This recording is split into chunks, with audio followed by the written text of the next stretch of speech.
This is the Try Swim Coach Podcast, where the most difficult leg of the triathlon becomes your friend, leaving your struggles and your competition behind you. TrySwimCoach.com, helping you to laugh at the water. All right, welcome to Try Swim Coach. This is Kevin, and this is episode number 142. And today I have Coach Todd Malcolm on the show. And Todd is a Calgary Ironman Specific coach who has been involved in the sport of triathlon as both an athlete and a coach.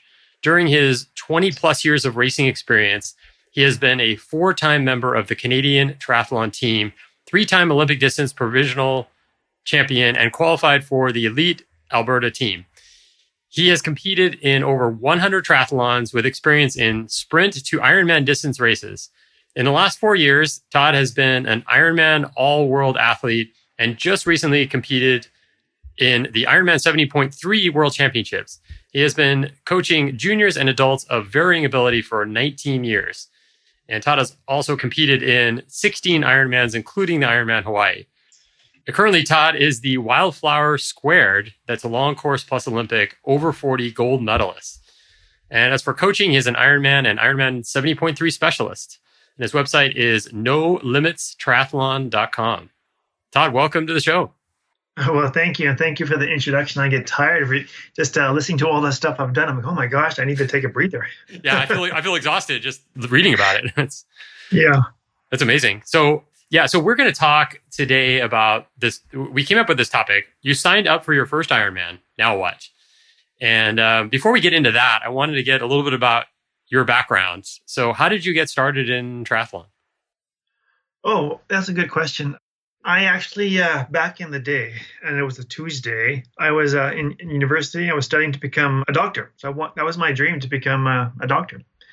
And so I went to university here in Calgary. And I remember walking through the hallways. And back in those days, you'd have bulletin boards up. And I'd walk by and I see this ad for sprint triathlon put on by the Triathlon Club. And for years, I'd walk by this poster. And it would draw me in. I go, oh my gosh, I would love to do that. But I didn't have the confidence or the ability to do it. So every year I came up with a good reason why not to do it. I don't know how to swim, or I don't have time, I'm too busy, or I don't have the money, or whatever excuse I came up with. But as the years passed, I kept looking at the poster as they put it up year after year. And I go, you know what? I want to do this one year. And the same spot, because I was in like the phys ed or kinesiology building, there'd be the pool. And the university team would be swimming there. I would just stand there sometimes and watch them. I just thought, these guys they're so impressive. And I just got that bug to try it. So one year I'm like, you know what? I'm just going to sign up for this triathlon and then see what happens. And when I finished that triathlon, or when I was doing it, there were so many mistakes I made, like so many mistakes. But at the end, when I put on this T-shirt, and I was a pretty skinny guy, I still am, but the T-shirt kind of just hung on me. But I was so proud of that T-shirt. I thought, oh my gosh, this is it. And from that moment on, I fell in love with triathlon. For that first race, what was the biggest challenge that you had? I think the biggest challenge, to be honest, was just signing up. Like saying yes, let's do this. Because seriously, I think I was too afraid to do it. Like I hadn't done any athletic stuff, like as far as a team, for years. Like I didn't do anything in high school. I played golf occasionally or rode my BMX bike with buddies, but I didn't compete in anything. So to sign up for a race was like, ooh, that was a big deal for me. So I think just signing up was scary enough. Yeah, and you had a little bit of a swimming background, or how did that go? Yeah, I grew up as a bit of a swimmer, but I remember being in grade 8 and I don't know, I had a bit of my skin didn't like the chlorines, and plus I had a bit of a issue with the coach. And I just said, you know what, I'm fed up and I'm done. I don't want to do this anymore. I was having zero fun. My brothers were in there as well. I have 2 brothers and they were doing really well. And I don't know, I didn't like it. I couldn't do the flip turns very well. And I don't think I could count the distance very well. And I don't know, it wasn't a good fit at all. So I just ended up saying, I don't want to do this, and I'm out. Yeah, right. I can get that. I can totally understand that. I do not like chlorine, but it's one of those necessary evils. Like it would be great to just swim open water all year round, but like places like Calgary, it's not exactly possible. No, but the thing is when I went to university and I started training, I remember hopping in the pool and they had a set up long course of 50 meters. And I kid you not, I couldn't even swim one length. And I thought, oh my gosh, I'm in trouble. Right? I forgot how to swim. Like I know I could swim, but like the whole, what do you do with your arms? What do you do with what's the timing? When you don't swim for years, you forget those things, hey? Yeah.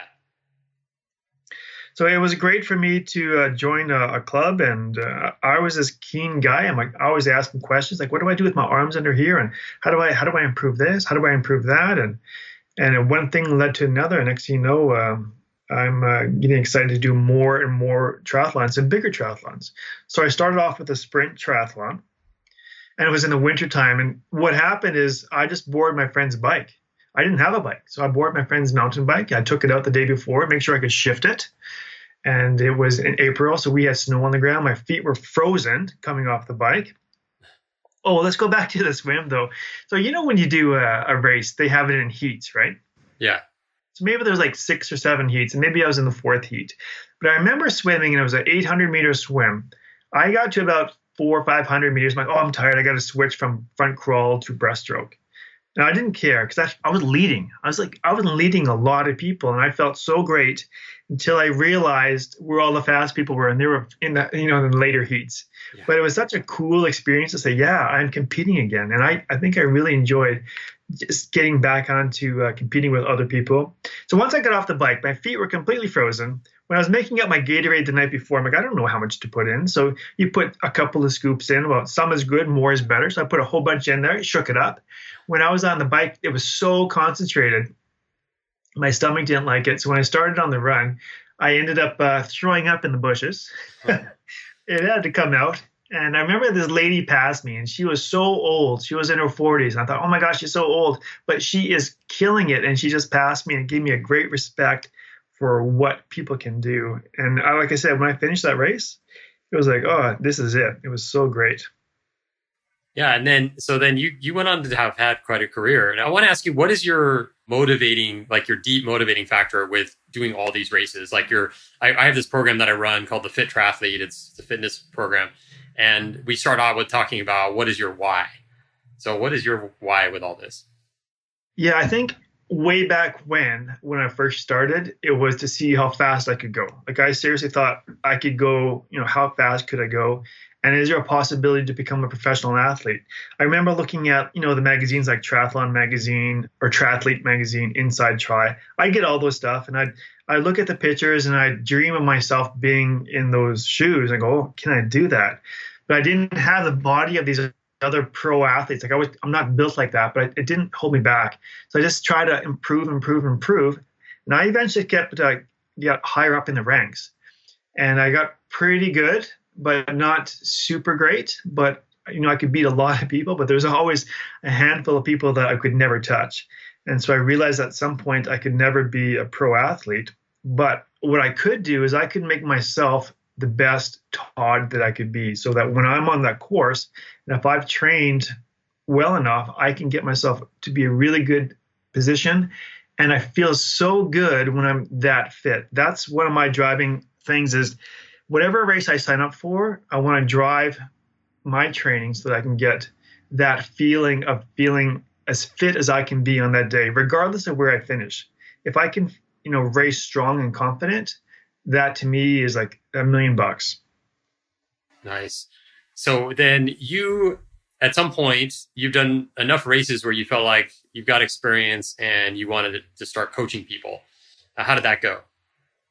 Well, it's a really funny story because I never ever wanted to be a triathlon coach. Seriously, yeah. I wanted to be a doctor, and then I couldn't get to medical school, so I went on to do my master's in neuroscience.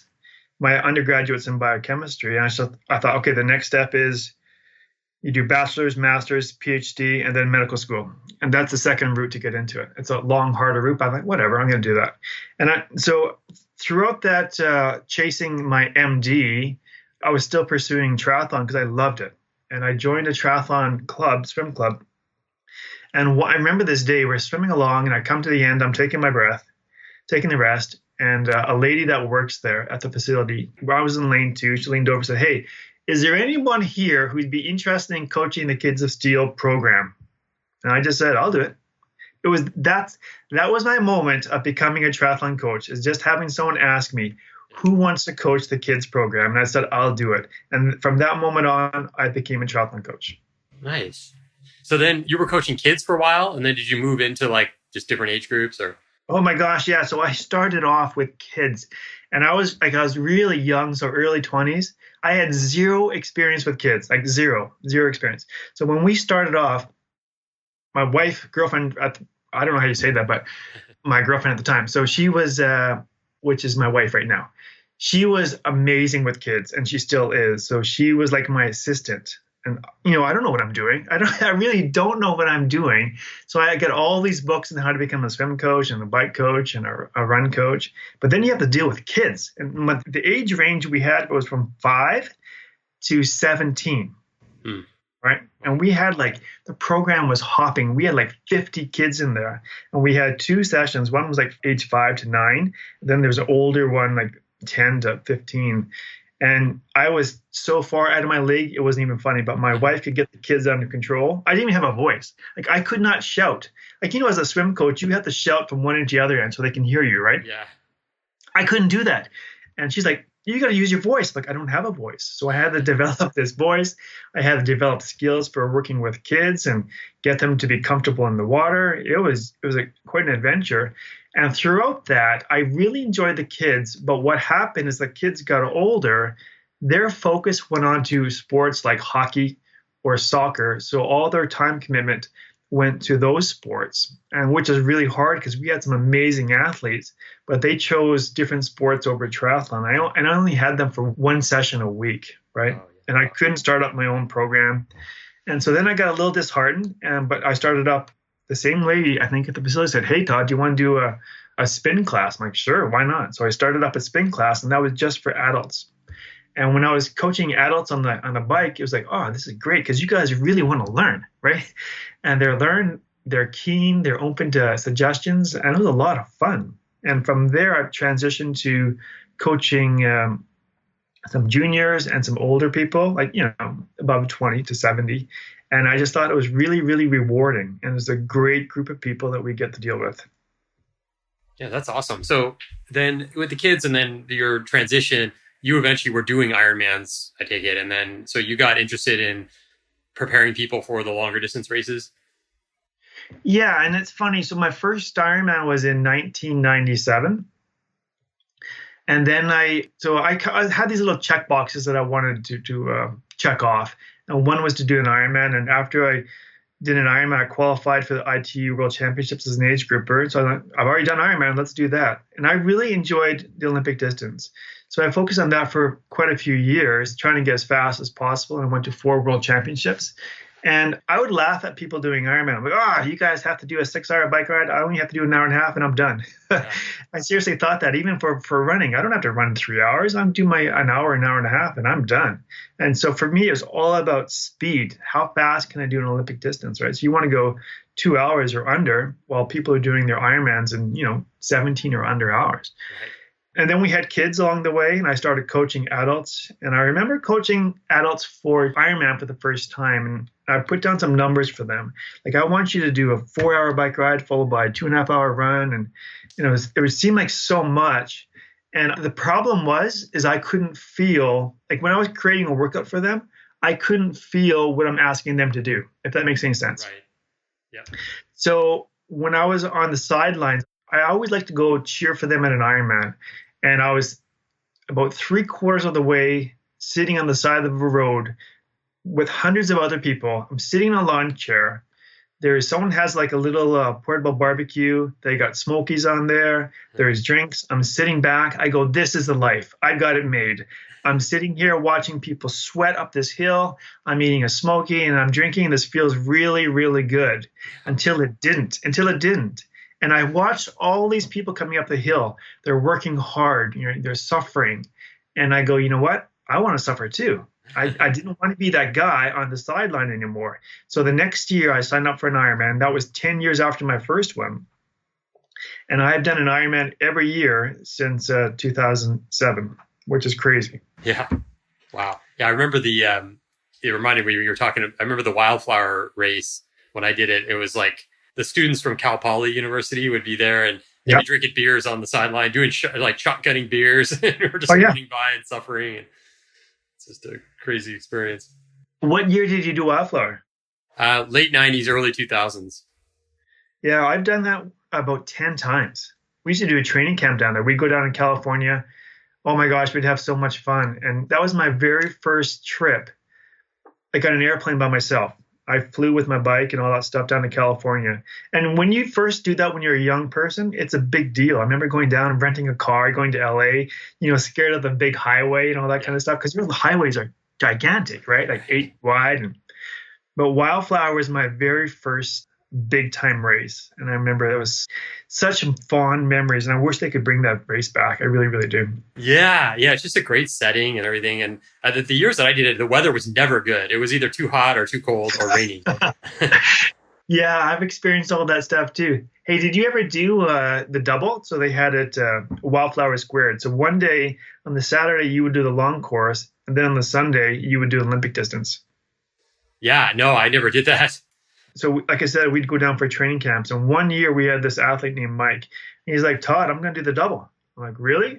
Why would you do that? So look, we get there on Sunday. We start training on Monday, Tuesday, Wednesday, Thursday, Friday. And then Saturday, we race and then Sunday race. It's a gigantic week. But after one person did it, and then the next year, we had like a handful of people sign up. So I've done the double now twice. And it shows you that, you know what, you can do a lot of things if you put your mind to it. Right. Like the idea for me to do a half Ironman and then race again the next day is like, no, you can't do that. But yeah, you can. And it's really neat. I love breaking those beliefs that we have in our head and just saying, nope, that's not true. I love it. The name of your site, No Limits Triathlon, is perfect. Yeah. Okay, so when you signed up for your first Ironman, what was next? Well, when I first signed up for Ironman it took me a whole year to wrap my head around what I was doing. I remember, so I was still trying to get into med school. So I was volunteering at, a hospital and doing all these things. And I remember in the morning, I would press start on my watch, right? I was commuting to work. We didn't have a car, so everything would be on bike. And I'd press start on my watch. And I remember as the day went on, I'd go, I'm still racing. I'm still racing. You get to 13 hours, I'm still racing. And I thought, oh my gosh, how am I supposed to do an event like this? But really what I did is I didn't do the greatest job, to be honest. But I would swim with a group. I would bike mostly by myself. And then running was all by myself, except for one track workout we did on Thursdays. And having the group really helped me. But I really needed a plan. The fact that I finished that race is kind of amazing. But it was, again, after finishing Ironman, I realized that if I can do this, you know what, if I set my mind to something and I come up with a good plan, I can do this. I can do anything. Cool. So then, okay, so you successfully completed your first Ironman. Now, then how did it go after that? Well, like I said, I took a bunch of time off because I was focusing on the short stuff. And then we had kids. So I have 2 boys. And then as they got older, a lot of my athletes were wanting to do Ironmans. And so after sitting on that sideline of that hill, I came to the realization I want to train. I started to train for an Ironman. I signed up for Ironman Canada. And as the years went on, I would always say, hey, guess what I've done? And someone said, what did you do, Todd? I said, I've signed up for an Ironman. And they would say, oh, well, of course you've done, because that's what you do. You're the Ironman guy. So instead of it becoming unique, it became something that I would do every single year. And it's where I find my passion, and I've figured out how to do this. And it's such an amazing thing.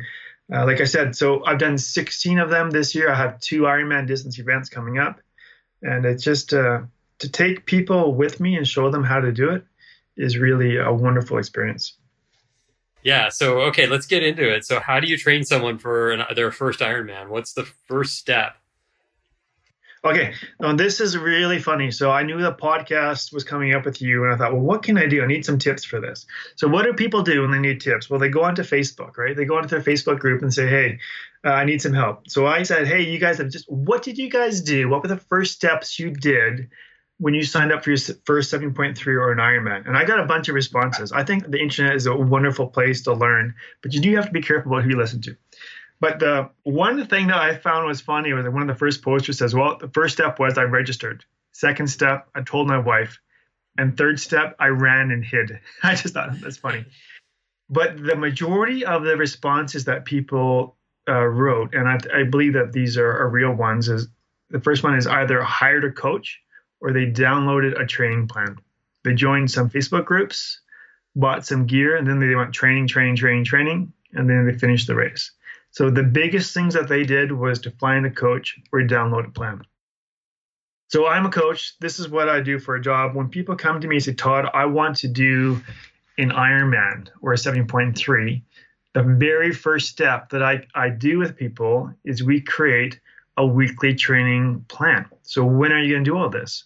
Right? So when are you going to swim? When are you going to bike? When are you going to run? And how many swims you're going to do? How many bikes and how many runs? And that's the very first step. So once you have that in place, then you can go forward. Right. Yeah. So how do you build into the training for an Ironman?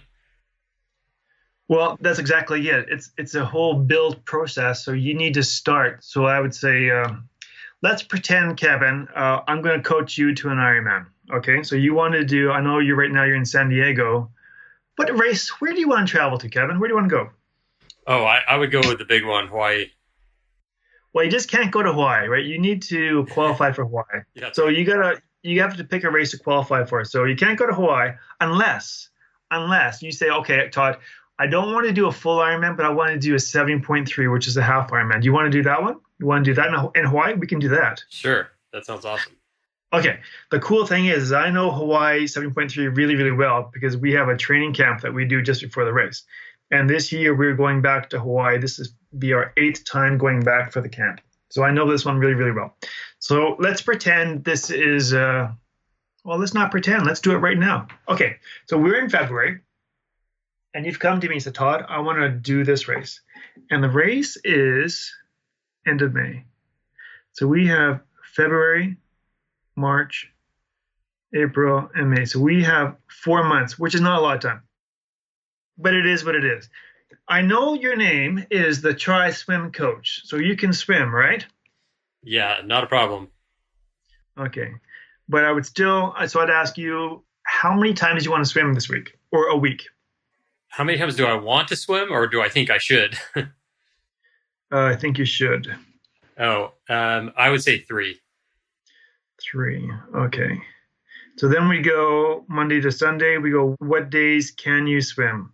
And I always ask people, look, everyone's training week is going to be different because we all have different lives, right? So if we had an ideal week, I might go, we're going to swim on Monday, Wednesday, Friday. But because everyone is so different, we come up with your own unique training plan. So what days do you want to swim? Tuesday, Thursday, Saturday. Tuesday, Thursday, Saturday. And just so you know, Kevin, I do have 1 spot left in the training camp if you're open to it. Okay. This is not a pitch by any means, but, just in case. Okay. So we're swimming. And I would say, typically we swim for like an hour each session, right? Yeah. And I break down the swims into one would be a technique-based, one would be a speed-based, and then one would be endurance-based, right?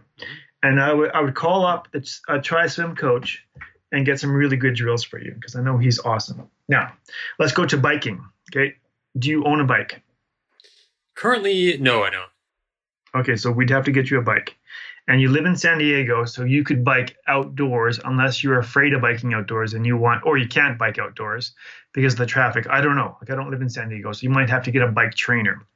So what do you want to do? Do you want to bike outdoors or do you want to bike indoors? Outdoors. Outdoors. Okay, so you're going to have to buy a bike, which is no big deal because I know you've been shopping around. Mm-hmm. And then your options are, what are you going to buy? You're going to buy a road bike or a tri bike. And we talk you through the pros and cons. And I'd probably suggest your first one, why not get a road bike? So what days or how many times do you want to bike every week? I would think it would be 3. Okay, you want to do 3? Fantastic. Okay, now, how busy is your life? Like, do you have kids? Are you married or? No, I run 2 businesses though. So that takes up a lot of time. Okay. So just think of that when you're giving me all these numbers and days you're going to train, you actually have time to do this, right? So, and when we first start doing this, I always do this plan in a pencil. Mm-hmm. so that if it doesn't work, I just erase it. And I always tell people, look, if the first couple of weeks you go, I can't do this, we revisit it and then we change it. Okay, so you want to bike 3 times. What days do you want to bike? I would say Sunday and then Monday and Wednesday. Nice. And if you, on those days, like one of them, I want it to be a very long, it's going to be a long bike ride. So you're doing a 70.3. So we're going to build you up to like 3.5 hours. Okay. You're not there yet, but right now we might even start you off at 45 minutes because you're just new to this. Right. So what day, Monday, Wednesday, or Sunday, would you want to be your long bike ride? I would say Sunday.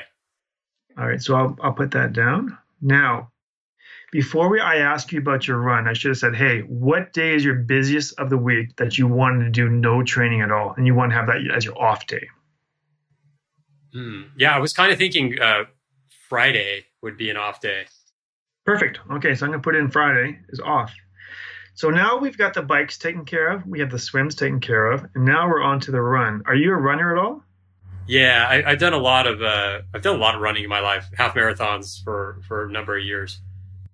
Okay, so for me to get a good feel for the type of runner you are, I always ask people, hey, if you had to run a half marathon or in the next month, what would your time be? Oh, that's tough.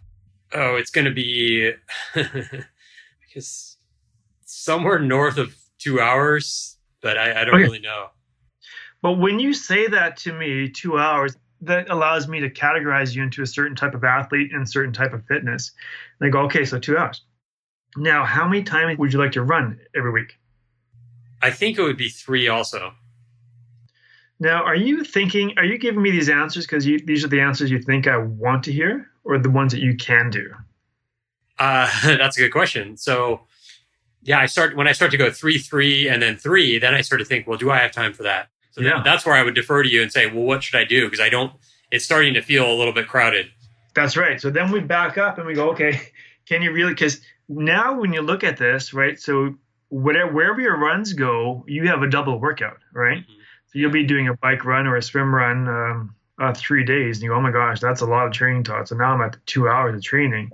Can I really do that? And that's where it comes down to this training schedule is specific just for you. Right. So you might go, well, you know what?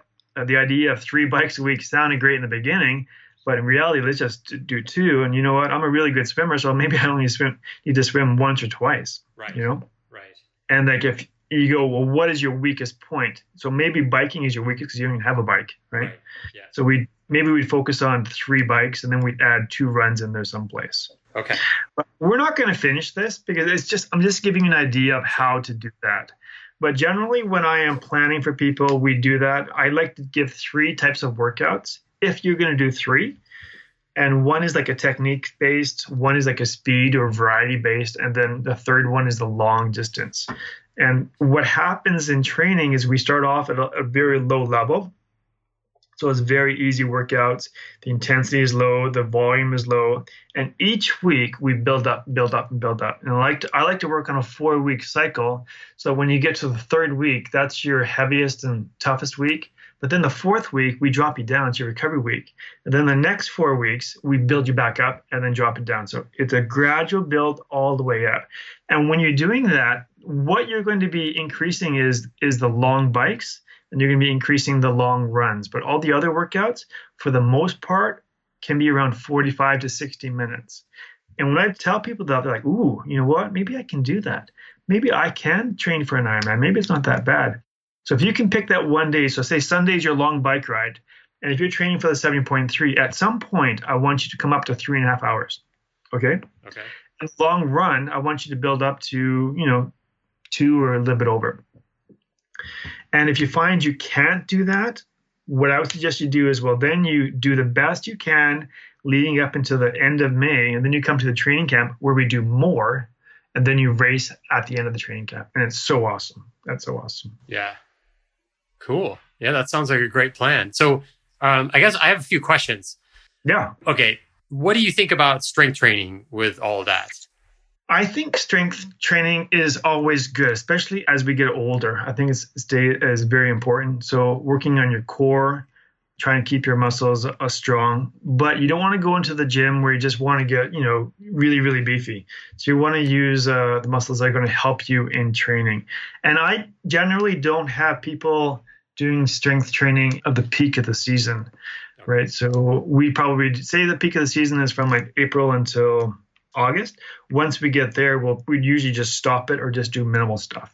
And from the off season to up until April, we would do some light training. So I say if you're going to train strength, do it once or twice a week. Okay. Preferably twice. Yeah. But you can see, like, if you're doing 9 workouts or 8 workouts, then you need to add in the strength. It can become a lot of stuff. Yeah. So I might say, you know what, back off on the bike and then do 30 minutes of strength. And for me, I try to keep this as simple as possible. Like, I do a lot of my training in the basement. Have you ever heard of TRX? Yeah. Mm-hmm. Yeah, so I do like a 30-minute TRX session in the basement. You can do that in the morning, and it's really good for the core, for strengthening the body. So I'm a big believer in it, but during the off season, not during the on season. Yeah, that makes sense. Cool. Okay, so then with this kind of plan, I've got a rest day built in, right? A full day of nothing. Is that Friday. Right? Yep. Okay. Yeah, but some people might say, "Hey, Todd, you know what? I know you want this day off, but can I do something like yoga? Can I stretch? Can I do stuff like that?" I'm like, yes, you could do that. Yeah. Yeah, that makes sense. I like yoga a lot. When I was training last year, I was training for this 7-kilometer swim, and I was traveling a lot. I usually do weights. I usually do strength training, but I just didn't have access to many gyms. And so I started just doing yoga every day in the morning with like one of those videos on YouTube. Yeah. And I was building up strength and core strength. And it was great because I could feel it. Like, I could feel like I was getting stronger in the water with just doing this 20-minute or 30-minute yoga session. So yeah. And I find that a lot of people won't do short workouts because it's only this time, like 20 or 30 minutes. But one of my favorite sayings is, like, even if you're doing a training program, I have you set for Wednesday bike ride for an hour, but you only have 20 minutes planned. Get out there and do 20 minutes. Like, my favorite saying is, some is better than none. And when you do yoga, like 20 to 30 minutes, how many times a week would you do that? It was like 4 times a week. Ooh, that's good. Yeah. Are you still doing it? No. So I just did it for that swim because I knew that partly I needed the strength building and partly I needed the flexibility. It just helped me to sort of feel strong in the water, like where I wasn't doing anything else besides swimming. Like, that was my only exercise, was swimming these kind of long distances. And it also, it helped with, I've had a bad shoulder for most of my swimming life, and it helped with that as well. So, okay. So tell me, why are you not doing yoga now? Because I'm doing strength training as opposed to yoga. And the time, I think I get into the gym. I do about an hour of a weight routine 3 to 4 days a week. And that for me right now is about enough. Okay. But you're right. I mean, I feel better when I do yoga. So it is something that I do it once in a while. I'll go to a yoga class like once in a while, but there's no consistency right now. But, I would almost challenge you to say, look, I know you like doing yoga. You've said you feel better afterwards. I know you have your strength routine happening right now, but why don't you add yoga in the evening? Yeah. Like, do you watch Netflix? Not too much, no. Yeah, a lot of people watch TV and stuff like that. So I always say, look, if you're watching TV, why don't you do your exercise at the same time? So a lot of my athletes, they have their bikes set up in front of their TV, and they can still watch their shows, but they're exercising at the same time. Yeah. Now, I'd still challenge you. Try to do yoga, once or twice a week and just see what happens. It might be good for your mind and just help release some stress. Totally. Yeah, no, I agree. It's a good reminder for me to get back to it. I know we're a bit off topic there, but what other questions do you got for your training plan? Yeah, so comparing that kind of plan that we just went through with a full Ironman plan, how would that look different? Yeah, and that's the really funny thing for me is I've found that over the years, you can keep the plan very, very similar, except those long bike rides and the long runs, they have to go higher, right? So for the long Ironman bike ride, you need to build yourself up to 6 hours. And then the long run, you need to build up to 3 hours. And so in the beginning, like you said, well, how do you build up? Well, that's the things you build up. And each week you get a little bit bigger, a little bit bigger, a little bit bigger. And before eventually you know, you're biking for 6 hours. And now when we live in Canada here, we can't, we're in Calgary. It's so icy out. No one wants to bike outside. So when October comes, I'm done riding outside. Everything is indoors. So we really do we gradually build up our time on the trainer. And before you know it, we're outside and we're ready to train. So I only get people to ride inside for like maybe 3 hours, if that. And then once you get outside, because it's easier to ride longer outside, it's just mentally easier. Then we build you up like 4 hours, and each week you go maybe up a half an hour, and then before you know it, you're at 6. And you build the endurance, the mental toughness with each workout. And so, yeah, it's just those 2 workouts, plus maybe swim a little longer. But in my belief, if you can swim an hour, like if you can swim an hour in the pool, then you can do an Ironman, as long as you can get that distance up. Yeah. Some people may need to go 75 or 90 minutes, but at the end of the day, yeah, if you can swim that, it's just like, have you ever seen the movie Finding Nemo? No, I haven't. Oh my gosh, you need to have, I'm not saying what you don't need, but the thing about having kids is you get to see all these great kids. I know. That's my problem. I don't have kids. So yeah, those movies. So then you feel like, what am I going to do? Watch these cartoons? I feel like a crazy guy in the theater. But when you have kids, you feel like, yes, I can embrace it all. Right. Exactly. But I'm sure you've heard this story with, there's a little fish called Dory. Yeah. And she's swimming, and her favorite saying is, just keep swimming, just keep swimming. Right. And that's the truth, that if you can get in there, you get your stroke down, you just keep turning your arms around. Like when you were swimming, what was the length of your long distance swim that you just did? It was a 7K. Like 7K is a long way to go, right?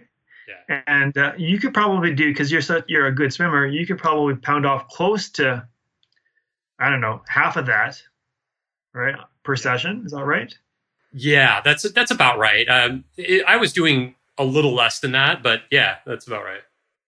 But for people that are just beginning, they go, well, Todd, I can't do that. But I can build to 2 kilometers, right? Yeah. And so the idea, though, is if you can swim 2K and you keep swimming, get consistent, you can swim 7K by the simple idea of just keep swimming, just keep turning your arms over. Because I find that with training, and maybe you feel the same way, you get yourself into a rhythm, and it's a pattern, and all you got to do is just keep moving. Right. Just keep moving, keep fueling your body, and just keep going. And that's what I find with Ironman. It's you just got to find that nice, steady effort, not too hard, not too easy, and you just keep going. You just keep going. Before you know it, you've crossed the finish line. Yeah, that's awesome. So what are some of the mistakes that you see people make? Oh my gosh, how much time do we have? There's so many mistakes. One of the mistakes I find with people who are doing an Ironman is they're training way too much. Like they're training way too much. So they see some pro athletes who are training 20 or 30 hours. Like, well, I got to do that too. So they're training seriously 20 or more hours a week. I'm like, that's a lot of training, especially in the early months leading up to it. So they get to a point where their body says, that's it, I'm done. You push me too far, too soon, and I'm injured. So they have to recover from that. One is training without knowing what you're doing. So you just wake up and go, well, I'm just going to swim today. What are you going to do? I don't know. I'm going to do the same thing. And when you're doing the same thing over and over without a plan, you can still get to the finish line, but I think you can do a much better job if you're following workouts, even if you're creating your own workouts, but come up with some sort of plan. I've seen so many people blow the nutrition part too. They have no idea what to eat. When it comes to race day, they go, Todd, what should I eat? I go, what have you been doing in training? Well, I don't know. I take this, I take that, but there's no rhyme or reason.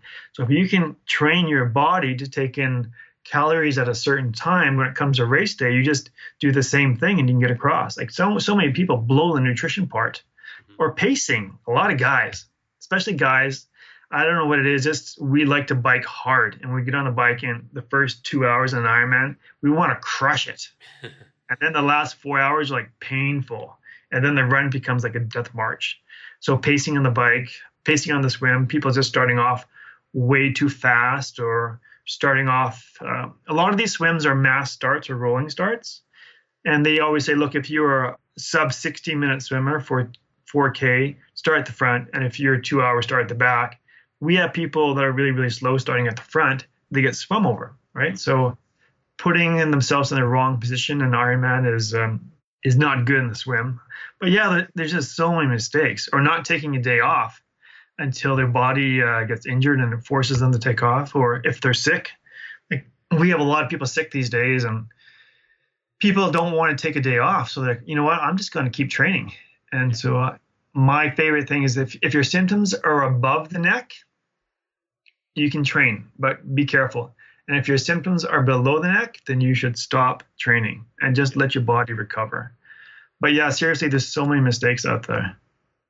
I think the last podcast or 2 podcasts ago, I had the TriDoc on, and we went over some of the mistakes and myths out there. There's you probably know all about all the myths in the triathlon world with all the information out there.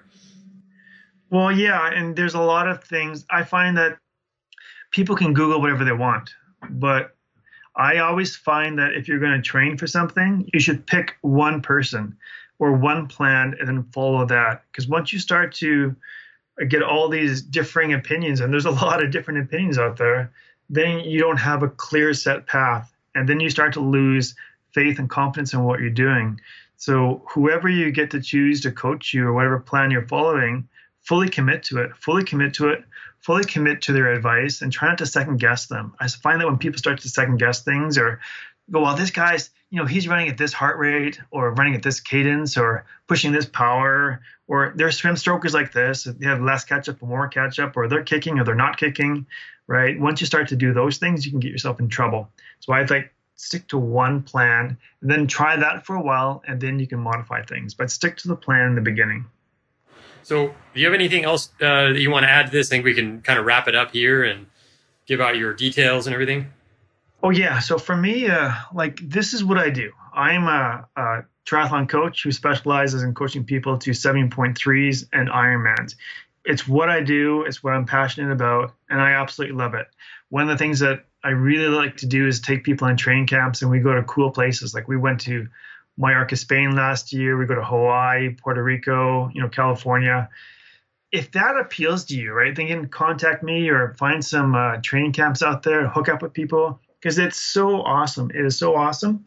But if you don't know where to start, if you don't know, how to create a training program, and when you start to swim or start to bike, how to do all the things, there are so many questions to be answered.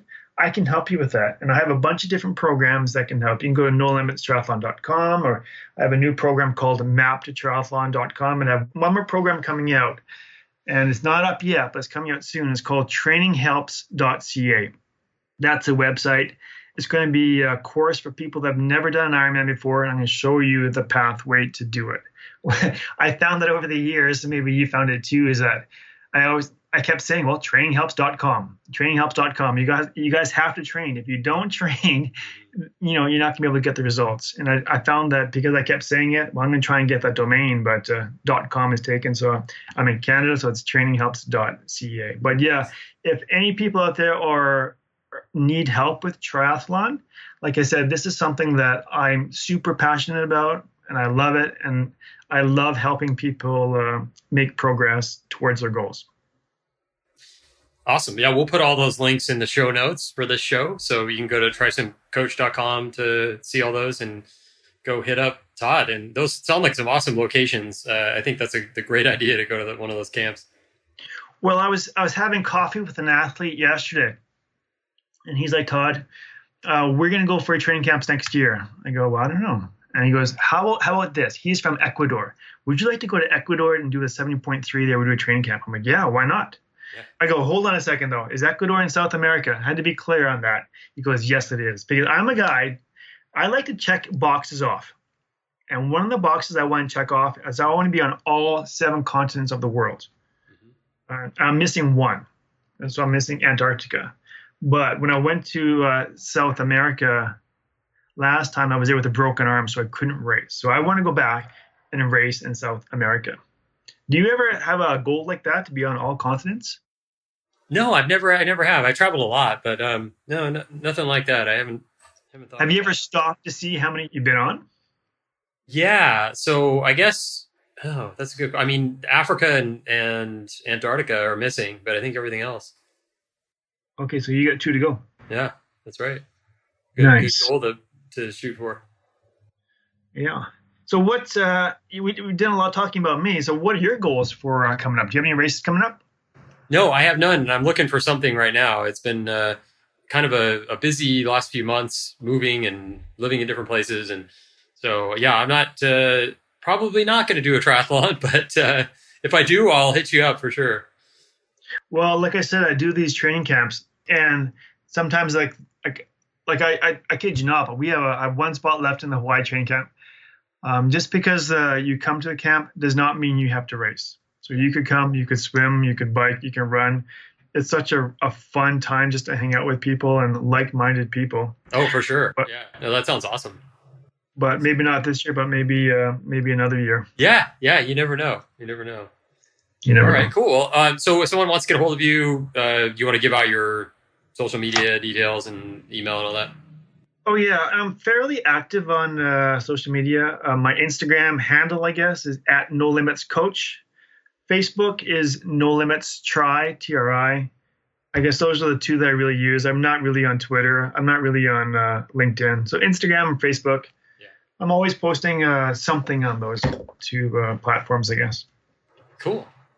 Awesome. Well, Todd, it's been amazing having you on and sharing your wealth of knowledge here. I think that's a really solid guide for someone that's starting out looking to train for a 70.3 or an Ironman.